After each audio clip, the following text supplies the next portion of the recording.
This tutorial review will show you how to create signature on Outlook.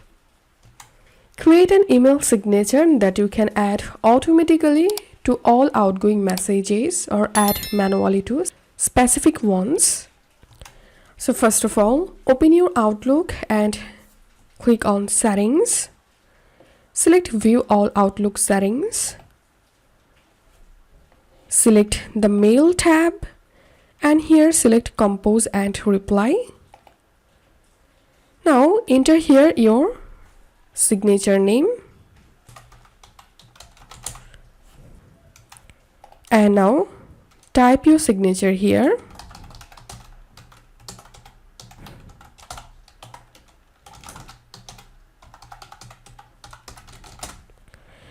You can customize your signature font. So select the part you want to customize and now you can make your text or signature bold, italic. You can change the highlight color. You can change the font color.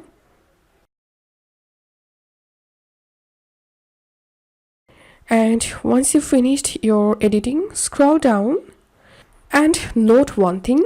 You can have only one signature per account. Now you can change other settings from here. Then all you have to do is just click on Save.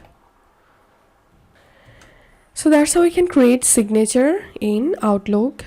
If you find this video helpful, make sure to subscribe Tutorial River. See you in the next video.